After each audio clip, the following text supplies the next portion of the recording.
কুরআন কুরআন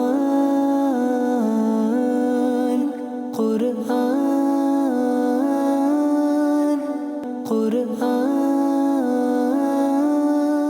আলহামদুলিল্লাহি রাব্বিল আলামিন ওয়াসসালাতু ওয়াসসালামু আলা সাইয়্যিদিল মুরসালিন আম্মা বা'দ ফাআউযু বিল্লাহি মিনাশ শাইতানির রাজীম বিসমিল্লাহির রহমানির রহিম আসসালাতু ওয়াসসালামু আলাইকা ইয়া রাসূলুল্লাহ ওয়া আলা আলিকা ওয়া আসহাবিকা ইয়া হাবিবাল্লাহ আসসালাতু ওয়াসসালামু আলাইকা ইয়া নবিয়াল্লাহ ওয়া আলা আলিকা ওয়া আসহাবিকা ইয়া নূরাল্লাহ। মাদানী চ্যানেলের দর্শক, অনুষ্ঠান আপনারা দেখছেন সহজ দরসে কুরআন। আল্লাহ রাব্বুল আলামিন আমাদের সকলকে কুরআনে মাজিদ ফুরকানে হামিদের ইলম দান করুন, আর কুরআনে পাকের আলো দ্বারা আমাদের অন্তরাত্মাকে আলোকিত করুন। সূরা নিসার আলোচনা চলমান রয়েছে, আর আজকে সূরা নিসার 38 নম্বর আয়াতে কারিমা 38 থেকে এই আলোচনা চলবে। আল্লাহ রাব্বুল আলামিন কুরআনে মাজিদ ফুরকানে হামিদের মধ্যে ওনার রাস্তায় খরচ করার ব্যাপারে অনেক জায়গায় ইরশাদ করেছেন। এর আগের যে আয়াতে মুবারকা অর্থাৎ 37, যাতে আল্লাহ রাব্বুল আলামিন এমন লোকেদের বিরুদ্ধাচারণ করেছেন যে যারা কৃপণতা করে, আর কৃপণতা একটি খারাপ গুণ। রব তাআলা যখন সম্পদ দিয়েছেন, আপনাকে সব কিছু দিয়েছেন, আর সে আল্লাহর দেওয়া থেকে আল্লাহর রাস্তায় খরচ করে না, আর যেখানে আমাদেরকে আল্লাহ এবং আল্লাহর রাসূল খরচ করার হুকুম আমাদেরকে দান করেছেন, শরীয়ত যেখানে বলছে যে আমাদেরকে খরচ করো, তো সেখানেও তারা কৃপণতা করে। তো সেই কৃপণতার খারাপ গুণকে এখানে বর্ণনা করা হয়েছে। তার সাথে সাথে আরেকটি গুণাবলী হচ্ছে যেটাকে রিয়া বলা হয়, অর্থাৎ কিছু লোক রয়েছে যারা খরচ করে না আর কৃপণ হয়ে যায়, এবং কিছু এমন তো রয়েছে যারা খরচ তো করে, কিন্তু তাদের খরচ করার উদ্দেশ্য হল লোক দেখানো। তাদেরকে রিয়াকারী বলা হয়। এটা আল্লাহর সন্তুষ্টি অর্জনের উদ্দেশ্য নয়। এখন কৃপণতার পরে সেই লোকেদেরও কথা বলা হয়েছে যে যারা খরচ তো করছেন, কিন্তু তাদের খরচ করার উদ্দেশ্য হচ্ছে মানুষকে দেখানো।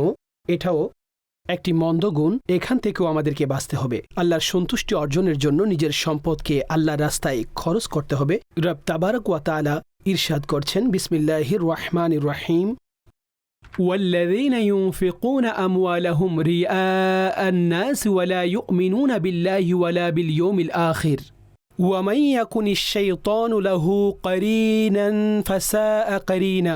আর সে সমস্ত লোকেরা যারা নিজেদের সম্পদকে মানুষকে দেখানোর জন্য খরচ করে, আর না আল্লাহর উপরে ঈমান আনে, আর না আখিরাতের দিনসমূহের উপরে, তো তাদের জন্য কঠিন শাস্তি যেটা বর্ণনা করা হচ্ছে। ইরশাদ করলেন যে যার সঙ্গী শয়তান হয়ে যায়, যে কতই না খারাপ সঙ্গী সে।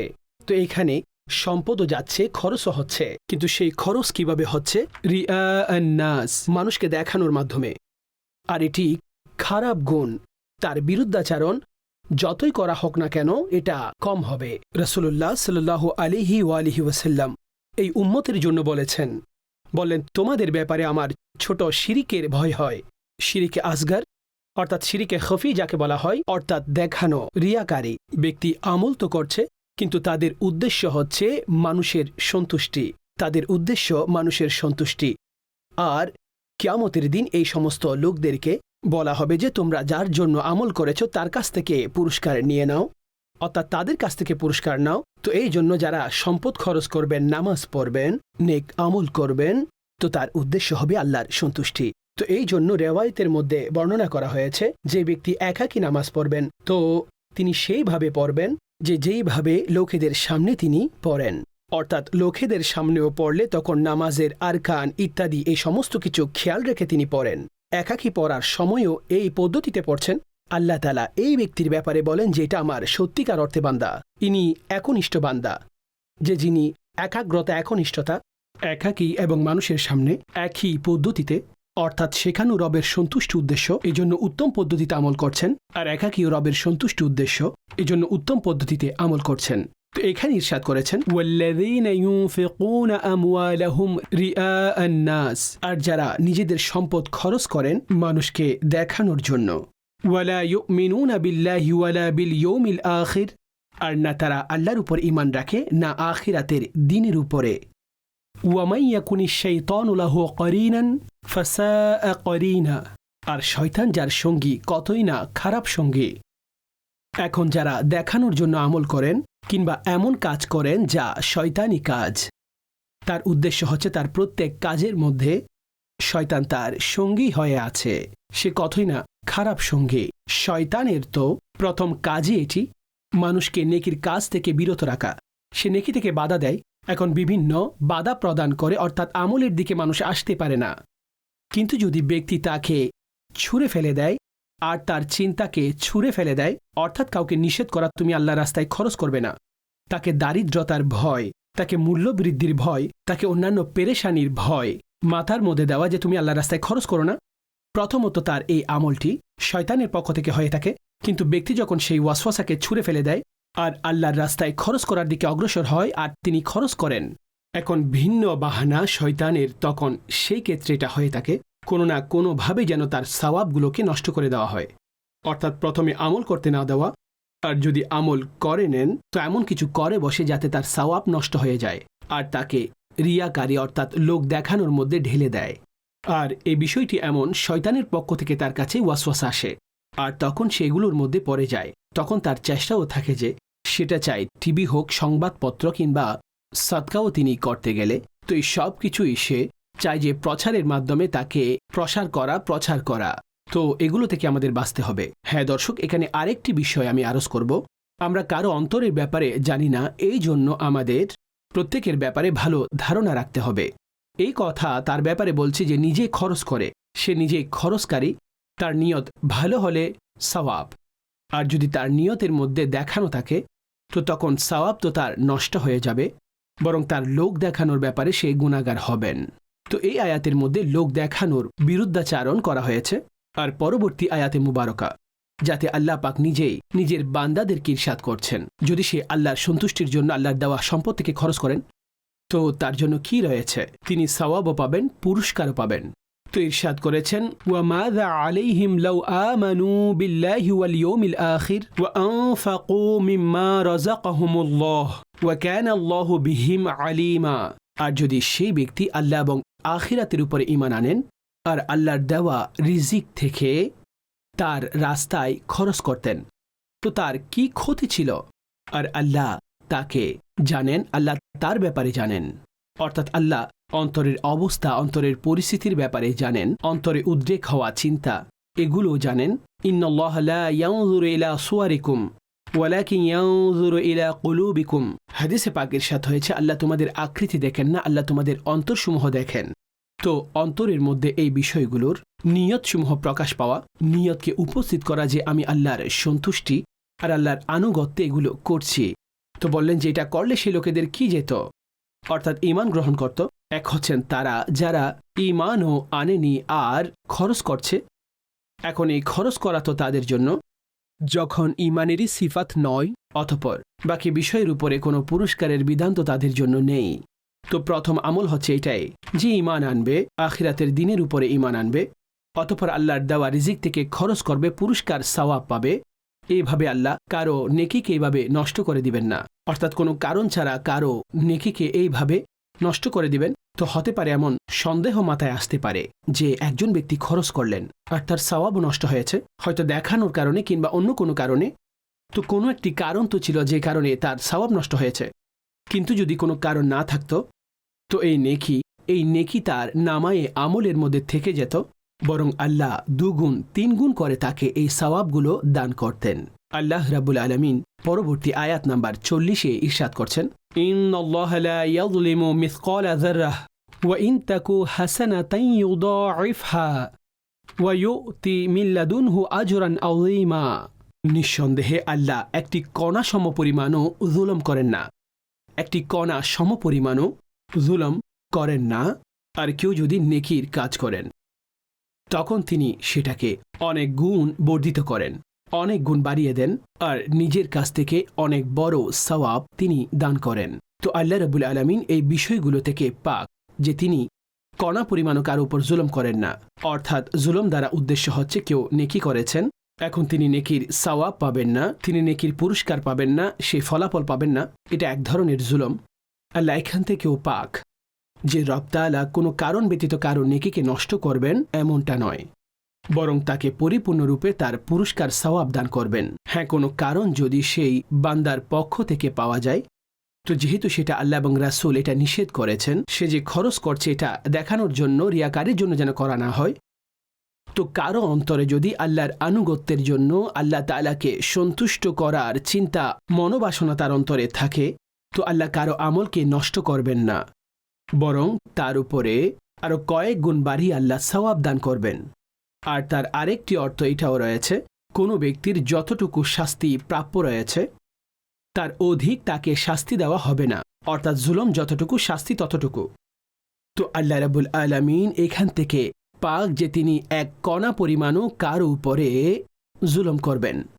ব্যক্তি দুনিয়াতে মুমিন নেকির কাজ করেন, আল্লাহ দুনিয়াতেও তাকে পুরস্কার দেন, রিজিক দেন, আর আখিরাতে তাকে পুরস্কার সওয়াব দান করবেন। আর যদি কোনো অমুসলিমও দুনিয়ার মধ্যে নেকির কাজ করেন, ভালো কোনো কাজ করলে, চাই সেটা খরচ করা, চিকিৎসা করা, অন্য কিছু এই ধরনের ভালো কাজ, তো দুনিয়াতেই তার সেই বদলা দিয়ে দেওয়া হয় যে কোনোভাবে, সেটা রিজিক হিসেবে কিংবা দুনিয়াবি নিয়ামত হিসেবে। হ্যাঁ, আখিরাতে তার জন্য কোনো পুরস্কার সওয়াব নেই, কেননা আখিরাতের পুরস্কার তার জন্য বেসিক শর্ত হলো ঈমান, সেটা মুমিনদের জন্য, সেটা মুসলমান ঈমানদারদের জন্য। পরবর্তী আয়াতে আল্লাহ রাব্বুল আলামিন ইরশাদ করেছেন, ফাকাইফা ইযা জি'না মিন কুল্লি উম্মাতিন বিশাহীদ ওয়া জি'না বিকা আলা হাউলাই শাহীদা। তো কেমন অবস্থা হবে যখন আমি প্রত্যেক উম্মতের কাছ থেকে একজন সাক্ষী আনব, যখন আমি প্রত্যেক উম্মত থেকে একজন সাক্ষী আনব, আর হে হাবিব, আপনাকে তাদের প্রত্যেকের উপর সাক্ষী অবলোকনকারী বানাব।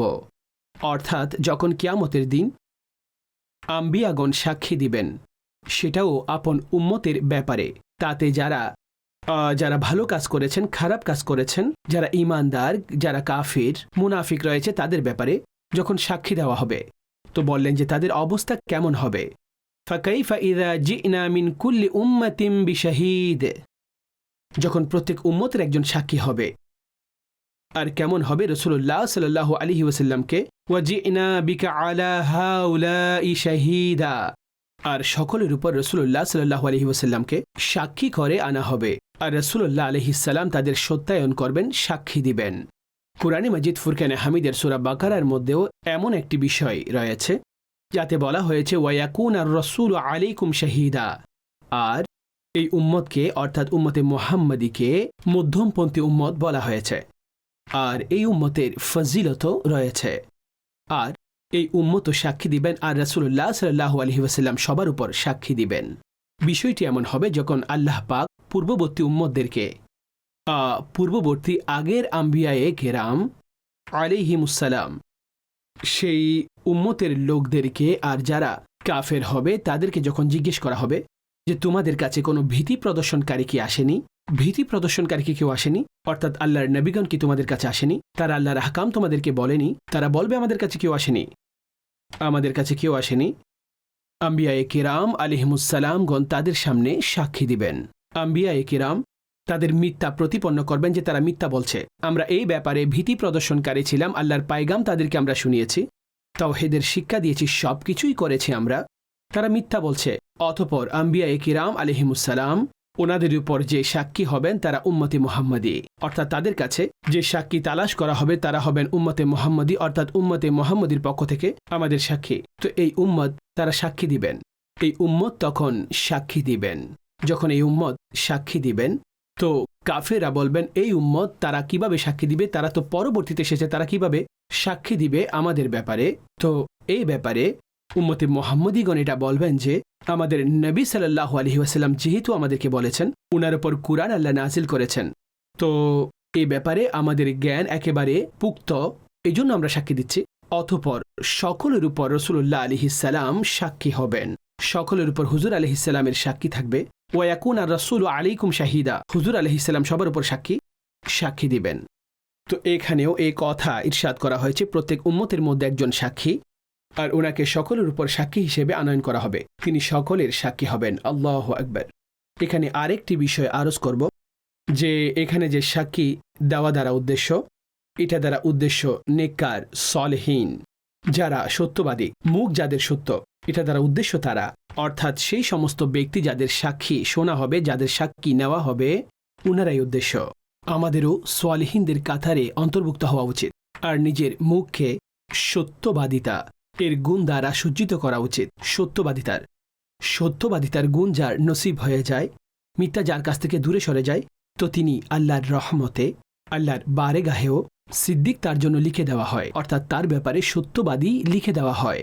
তো এই সূরা নিসার আয়াত নাম্বার 41, যাতে রাসূলুল্লাহ সাল্লাল্লাহু আলাইহি ওয়াসাল্লামের ব্যাপারে এই কথা ইরশাদ করেছেন। একবার রাসূলুল্লাহ সাল্লাল্লাহু আলাইহি ওয়াসাল্লাম আব্দুল্লাহ বিন মাসউদ রাদিয়াল্লাহু তাআলা আনহুকে বললেন যে আমাকে কুরআন শোনাও। তো তিনি বললেন আমি আপনাকে কুরআন শোনাবো, মূলত কুরআন আপনার উপর নাজিল হয়েছে, বললেন আমাকে কুরআন শোনাও।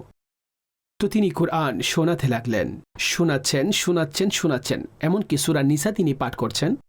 আর যখন তিনি এই আয়াতে মুবারকাতে পৌঁছালেন, فَكَيْفَ إِذَا جِئْنَا مِنْ كُلِّ أُمَّةٍ بِشَهِيدٍ وَجِئْنَا بِكَ عَلَى هَؤُلَاءِ شَهِيدًا।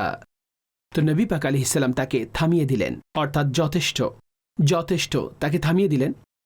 তো হযরতে আব্দুল্লাহ বিন মাসউদ রাদিয়াল্লাহু তাআলা আনহু বললেন, যখন আমি দেখতে পেলাম হুজুর আলাইহিস সালাতু ওয়াস সালাম, অর্থাৎ তিনি উপবিষ্ট অন্যান্য সাহাবীগণ, তো ওনাকে দেখতে পেলাম ওনার চোখের পানি ওনার মুখের উপর ছিল, অর্থাৎ তিনি কান্না করছিলেন।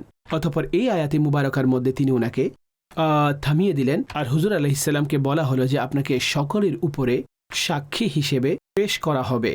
আর তারপরে যে আয়াতে মুবারকা রয়েছে, অর্থাৎ নবী পাক আলাইহিস সালাম সকলের উপরে সাক্ষী হবেন। অতঃপর কিয়ামতের ভয়াবহতা হবে। আর কিয়ামতের সেই মহাপ্রলয় ভয়াবহতা থেকে যখন কাফেররা ভীত হয়ে উঠবে, সেই সময় তারা আকাঙ্ক্ষা করবে। কি আকাঙ্ক্ষা করবে? আল্লাহ পাক ইরশাদ করছেন, يومئذ يود الذين كفروا وعصوا الرسول لو تصوى بهم الأرض ولا يكتمون الله حديثا।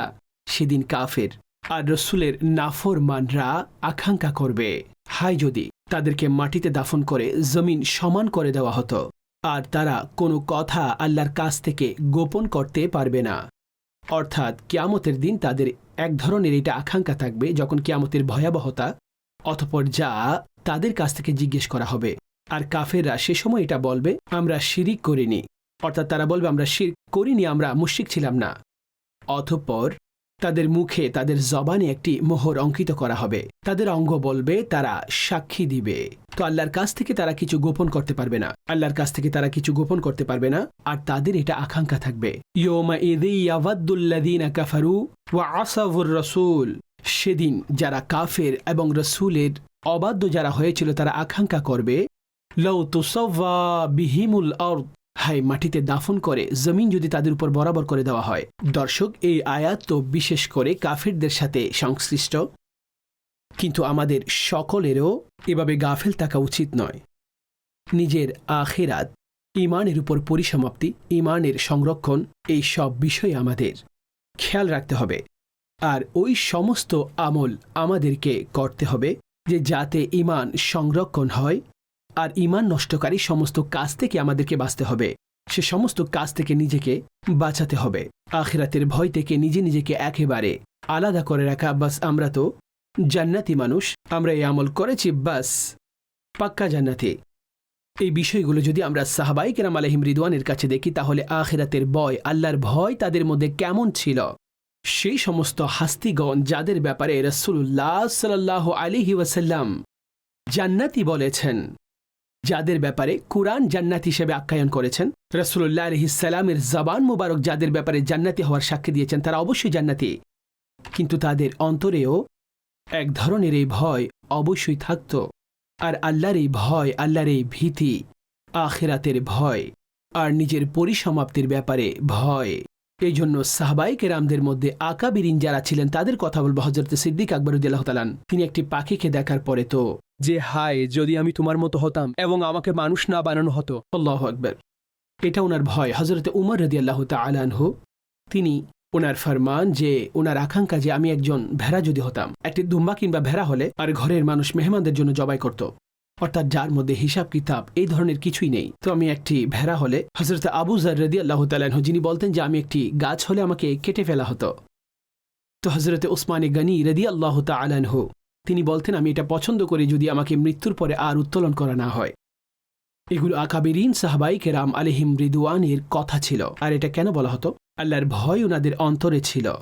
যদিও বা ওনাদেরকে সুসংবাদ জান্নাতে রাসূলুল্লাহ সাল্লাল্লাহু আলাইহি ওয়াসাল্লাম দিয়েছিলেন আর তারা অখাট্যভাবে জান্নাতি, তথাপি অন্তরের মধ্যে একটি ভয় তাদের মজুদ ছিল। তো এই জন্য ওনাদের নকশা কদমে চলতে গিয়ে আমাদেরও অন্তরের মধ্যে কিছু নেকি করেও নিলে আর করাও উচিত, কিন্তু এরপর মাইন্ড এভাবে তৈরি করা যাবে না যে আমরা একেবারে আমাদেরকে ক্ষমা করে দেওয়া হয়েছে আর একেবারে চিন্তাহীনভাবে আখিরাতের কোনো চিন্তা নেই, আল্লাহর ভয় নেই অন্যান্য বিষয়ের ক্ষেত্রেও। তো এখান থেকে আমাদের একেবারে জিম্মা থেকে মুক্ত করে আমাদেরকে সাইডে রাখা উচিত নয়, অন্তরে সবসময় এই ভয় থাকা উচিত। আর অগ্রসর হচ্ছি আয়াত নাম্বার 43, যাতে আল্লাহ পাক ঈমানদারদেরকে কিছু আহকাম ইরশাদ করেছেন। কুরআনে মাজিদের এমন অনেক আয়াতে মুবারকা যার সূত্রপাত ইয়া আইয়ুহাল্লাযিনা আমানু দ্বারা, হে সে সমস্ত লোকেরা যারা ঈমান এনেছেন। তো হে ঈমানদারগণ, এখানেও কিবলা উস্তাদে মুহতারাম মুফতি মোহাম্মদ কাসেম আত্তারি দামাত বারকাতুমুল আলিয়া ওনার কিতাবও রয়েছে ইয়া আইয়ুহাল্লাযিনা আমানু, হে ঈমানদারেরা, যাতে এমন সমস্ত আয়াতসমূহ যাতে ঈমানদারদেরকে সম্বোধন করা হয়েছে। আর এটা অবশ্যই আমাদের পড়া উচিত, যাতে as a Muslim, as a মুমিন সেই সব বিষয়গুলো আমরা জানতে পারি যেগুলো আল্লাহ আমাদের উদ্দেশ্যে সম্বোধন করেছেন। আমাদের বলেছেন হে ঈমানদারেরা।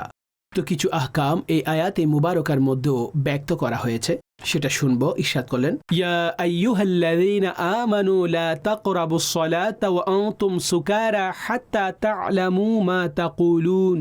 ইরশাদ করলেন হে ঈমানদারেরা, নেশাগ্রস্ত অবস্থায় নামাজের নিকটবর্তী হয়ো না যতক্ষণ বুঝতে পারবে না সেই বিষয়গুলো যা তোমরা বলছো। নেশাগ্রস্ত অবস্থায় প্রায় আকল ঢেকে যায়, অতঃপর ব্যক্তি যেমন ইচ্ছা তেমন বলতে থাকে। এই আয়াতটি মদ সংক্রান্ত, আর এটা মনে রাখতে হবে মদ্যপান একবারে নিষেধ করা হয়নি। প্রাথমিক যুগে মদ্যপান সরাসরি নিষেধ ছিল না, পরবর্তীতে কিছুটা নিষেধ করা হলো, যেমন নামাজের নিকটবর্তী হয়ো না। বিষয়টি এমন হলো যে কোনো একটি জায়গায় কিছু ব্যক্তিবর্গ ছিল আর তারাও খাবারও খেলো আর তারপরে মদও পান করল। যখন মদ পান করলেন তো নামাজের সময় হলে নামাজ পড়তে গেলেন। এখন যিনি নামাজের ইমামতি করলেন তো তিনি সূরাতুল কাফিরুনের তিলাওয়াত করলেন। তো যে অক্ষরটি লা লা লা আপনারা শুনে থাকেন, লা আ'বুদু মা তা'বুদুন, এখানে লা লা শব্দ ব্যাপক, তো তিনি লা ছেড়ে দিলেন, না হা হয়ে গেল। এখন এই ভুল যখন সংগঠিত হলো তখন আল্লাহ পাক এটা নিষেধ করে দিলেন ইয়া আইয়ুহাল্লাযীনা আমানু লা তাকরাবুস সালাতা ওয়া আনতুম সুকারা হাত্তা তা'লামু মা তাকুলুন। হে ঈমানদারেরা, নেশাগ্রস্ত অবস্থায় নামাজের নিকটবর্তী হয়ো না যতক্ষণ বুঝতে পারবে না সেই কথাগুলো যা তোমরা বলছো। সেই কথা যা তোমরা বলছো সে সময় পর্যন্ত নামাজের নিকটবর্তী হয়ো না। এইভাবে নিষেধাজ্ঞা আসলো, অনেক লোকেরা এই নিষেধমূলক মদকে ছেড়ে দিলেন, কারণ এটি এমন একটি বস্তু যার কারণে আমরা নামাজের মধ্যে আমরা নামাজ পড়তে পারছি না, আমরা নামাজ থেকে মাহরুম হয়ে গেলাম। তো তারা এই বস্তুটি ছেড়ে দিল, মদ্যপান ছেড়ে দিলেন, কিন্তু এখনও মদ্যপান হারাম করা হয়নি। অতঃপর পরবর্তীতে মদ্যপানকে হারাম করে দেওয়া হয়েছে। ফাহাল আনতুম মুনতাহুন আয়াতে মুবারাকা সূরাতুল মাইদার মধ্যে মজুদ রয়েছে যে যেখানে মদের ব্যাপারে নিয়ম অনুসারে নিষেধ করা হয়েছে। যখন নিষেধ করা হলো অতঃপর মদ বানানো, বিক্রি করা, পরিবহন করা, কোনো ব্যক্তি ক্রয় করা, কারো জন্য ক্রয় করা, তো এই ব্যাপারে অনেক ধরনের আহকাম নিষেধাজ্ঞা বর্ণনা করা হয়েছে। আর হাদিসে পাকের মধ্যে এই সমস্ত লোকদেরকে লানত দেওয়া হয়েছে, যারা এগুলো তৈরি করে, যারা এগুলো ক্রয় করে, বিক্রি করে, অন্য কারো জন্য ক্রয় করে যারা নিয়ে যায়, তো এগুলোর নিষেধাজ্ঞা বর্ণনা করে দেওয়া হয়েছে। তো এই আয়াতে মুবারকা সেই সময়ের যে যখন মদ্যপান সরাসরি নিষেধ করা হয়নি, তো সেই সময় বলা হয়েছে নেশাগ্রস্ত অবস্থায় নামাজের নিকটবর্তী হয়ো না, এমনকি তোমাদের সেই অবস্থার সৃষ্টি না হয় যে তোমরা বুঝতে পারো যা তোমরা বলছো। আর কোন কোন বিষয় রয়েছে যে কারণে নামাজের নিকটবর্তী হওয়া যাবে না, বলা হচ্ছে ওয়ালা জুনুবান, আর না সে অবস্থায় নামাজ পড়বে যখন তোমরা নাপাক থাকবে, অর্থাৎ যখন গোসল করাটা ফরজ, তো যতক্ষণ গোসল করে নিবে না। ওয়ালা জুনুবান ইল্লা আবিরি সাবিলিন হাত্তা তাগতাসিলু, আর নাপাক অবস্থায়, জানাবতের অবস্থায় গোসল করা ছাড়া, কিন্তু যখন তোমরা মুসাফির হবে, অর্থাৎ কোনো ব্যক্তি নাপাক হয়ে গেছেন, যতক্ষণ পর্যন্ত না তিনি গোসল করে নেবেন ততক্ষণ তোমরা নামাজের নিকটবর্তী হয়ো না। হ্যাঁ, যদি মুসাফির হয় তখন তার জন্য সুযোগ মজুদ রয়েছে। মুসাফির হলে তার জন্য সুযোগ মজুদ রয়েছে, অর্থাৎ তিনি তায়াম্মুম করে নামাজ পড়তে পারবেন। তায়াম্মুম শুধুমাত্র এই সমস্ত মুসাফিরদের জন্য নয়, অর্থাৎ প্রায় ক্ষেত্রে সফররত অবস্থায় ব্যক্তির জন্য পানি কষ্ট হয়ে যায়, পানি পাওয়া যায় না। অর্থাৎ আগের সফরগুলো যেমনটা ছিল যে এখন যাচ্ছেন পাহাড়ি এলাকা, মরুভূমি, পানি পাওয়াটা সহজ নয়, তো এই উজর বর্ণনা করা হয়েছে। না হয় তায়াম্মুম যদি কেউ শহরের মধ্যেও আছেন, যদি সেখানে তার জন্য পানি ব্যবহার সহজ না হয় তো তার শর্তসমূহ বর্ণনা করা হয়েছে, তো তার জন্য তায়াম্মুমের অনুমতি রয়েছে। আর কেউ সফরে আছেন কিন্তু পানি রয়েছে, তো তার জন্য তায়াম্মুমের অনুমতি নেই, তাকে তখন গোসলই করতে হবে। নাপাক অবস্থায়, অর্থাৎ যখন ব্যক্তির উপরে গোসল ফরজ হয়, মনে রাখবেন যে এখন তাতে বিলম্ব করা উচিত নয়, কারণ এই ক্ষেত্রে যদি ব্যক্তি কোনো কারণ ছাড়া বিলম্ব করেন আর এমনকি নামাজের সময় অতিবাহিত হয়ে যাচ্ছে, গুনাহগার হবেন। আর এমন ঘরে আল্লাহর রহমতের ফেরেশতা প্রবেশ করেন না। তো গোসলেরও আহকাম, যেগুলো বেসিক পবিত্র হওয়ার আহকাম রয়েছে, এটা আমাদের মুসলমান ভাইদেরকে আবশ্যকীয়ভাবে জানতে হবে। গোসলের 3টি ফরজ, আর সেই 3 ফরজের প্রথম ফরজ যে ভালোভাবে কুলি করা। আপনি ভালোভাবে কুলি করলেন আর রোজা না থাকলে গড়গড়াও করে নেবেন যাতে পানি আপনার কণ্ঠনালীতেও চলে যায়। আর দ্বিতীয় বিষয় হচ্ছে নাকে পানি দেওয়া, অর্থাৎ নাকের যে নরম অংশ রয়েছে, যেটা নাকের নরম অংশ যেখান থেকে শক্ত হাড্ডি শুরু হয়, এতটুকু পর্যন্ত আপনি ভালোভাবে ধৌত করুন এবং আপনার সে পানি আর রোজা না থাকলে আরও একটু বেশি করে পৌঁছে দিন, যাতে ভালোভাবে আপনার পানি পৌঁছানোর সে ফরজগুলো আদায় হয়ে যায়। আর তৃতীয়ত, পরিপূর্ণ শরীরে, অর্থাৎ মাথার চুল থেকে শুরু করে পায়ের পাতা পর্যন্ত কোনো জায়গা এমন শুষ্ক থাকতে পারবে না, ভালোভাবে আপনি এগুলো ধৌত করুন যাতে পানি প্রবাহিত হয়। তো এটা গোসলের বেসিক 3টি ফরজ। তো ইরশাদ করলেন যতক্ষণ তোমরা গোসল করবে না, অর্থাৎ নাপাক অবস্থা হলে তোমরা যতক্ষণ পর্যন্ত গোসল করবে না ততক্ষণ পর্যন্ত নামাজ পড়বে না, নামাজের নিকটবর্তী হবে না। হ্যাঁ, যদি গোসলের সক্ষমতা না থাকে, পানি পাওয়া না যায়, তাহলে তায়াম্মুম করে নেবেন। এখন আরও কিছু বিষয় হতে পারে, অর্থাৎ ব্যক্তি অসুস্থ হতে পারেন, অন্য কোনো বিষয়ও থাকতে পারে, তাহলে সেই ক্ষেত্রে তায়াম্মুমের সুযোগ আল্লাহ পাক বর্ণনা করেছেন। وَإِن كُنتُم مَّرْضَىٰ أَوْ عَلَىٰ سَفَرٍ أَوْ جَاءَ أَحَدٌ مِّنكُم من الغائط أو لامستم النساء فلم تجدوا ماء فتيمموا صعيدا طيبا فامسحوا بوجوهكم وأيديكم إن الله كان عفوا غفورا। আর যদি তোমরা অসুস্থ হও কিংবা সফরে থাকো, কিংবা তোমাদের মধ্যে কেউ শৌচকর্ম সমাধান করে এসেছ, কিংবা তোমাদের স্ত্রীদেরকে স্পর্শ করেছ আর পানি না পাও, তো পবিত্র মাটি দ্বারা তোমরা তায়াম্মুম করো। তোমরা তোমাদের হাত এবং মুখসমূহ মাসাহ করে নাও, নিঃসন্দেহে আল্লাহ ক্ষমাকারী, আল্লাহ দয়ালু। এখন আয়াতে মুবারকার এই অংশে তায়াম্মুমের ব্যাপক ক্ষেত্রসমূহ উপস্থাপন করা হয়েছে। অর্থাৎ কেউ অসুস্থ, অর্থাৎ পানি তো আছে কিন্তু তার অসুস্থতা এমন যে তিনি পানি ব্যবহার করতে তার সেই শক্তি কিংবা সামর্থ্য নেই, অর্থাৎ তার রোগ বেড়ে যাবে, অর্থাৎ পানি ব্যবহারে তার রোগ আরও বেশি বেড়ে যাবে, তার জন্য অধিক কষ্টদায়ক এবং এই ধরনের কিছু সংঘটিত হলে, তো তার জন্য এখানে তায়াম্মুম করার হুকুম দেওয়া হয়েছে। বললেন কোনো অসুস্থ থাকলে কিংবা অনুরূপভাবে নাপাকি অবস্থায় ছিল, এখন পাক অবস্থায় আসার জন্য পানি ব্যবহারের সমর্থ নন। আর শুধুমাত্র অনুরূপভাবে তায়াম্মুম শুধু গোসলের জন্য নয়, বরং উজুর ক্ষেত্রেও, অর্থাৎ যার জন্য গোসল তো নয় কিন্তু উজু যার জন্য প্রয়োজন, আর সেখানেও এমন যে পানি তার কাছে মজুদ নেই, কিংবা পানি আছে কিন্তু অনেক দূরে, কিংবা যেখানে পানি আছে পানি বের করতে সেখানে সমর্থ তিনি নন, তো ফিকার কিতাবসমূহের মধ্যে এগুলোর যে বিভিন্ন অবস্থা, কন্ডিশনসমূহ কিতাবের মধ্যে বর্ণিত হয়েছে, যেই সমস্ত জায়গায় তায়াম্মুমের সুযোগ রয়েছে, তো গোসল না করে কেউ তায়াম্মুম করলেন, যেখানে অনুমতি রয়েছে সেখানে উজুবিহীন ব্যক্তিও চাইলে তায়াম্মুম করতে পারবেন।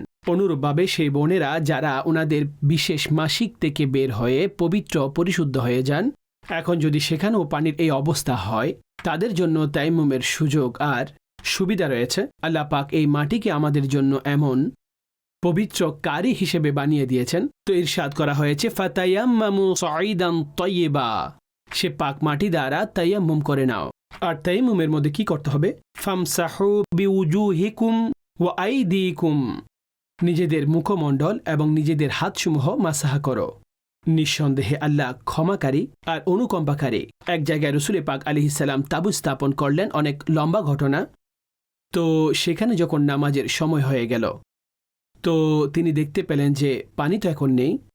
তো তখনই আল্লাহ পাক এই হুকুম সে অবস্থায় নাজিল করলেন। তো মুসলমানদেরকে এই সহজতা, ব্যাপকতা দান করলেন। দর্শক, আপনারা কোরআনে পাকের কিছু আয়াতে মুবারকাসমূহের আলোচনা শুনেছেন। আয়াত নাম্বার ৪৫ পর্যন্ত আমাদের এই আলোচনা পৌঁছে গেছে। ইনশাআল্লাহ ৪৬ নম্বর আয়াত থেকে পরবর্তী দরস শুরু করব। আপনাদের অনুমতি চাই, আল্লাহ পাক নূরে কোরআন দ্বারা আমার আপনার অন্তরকে আলোকিত করে দিন। আমিন। বিজাহিন নবী আমিন সাল্লাল্লাহু আলাইহি ওয়া আলিহি ওয়াসাল্লাম। কুরআন কুরআন কুরআন কুরআন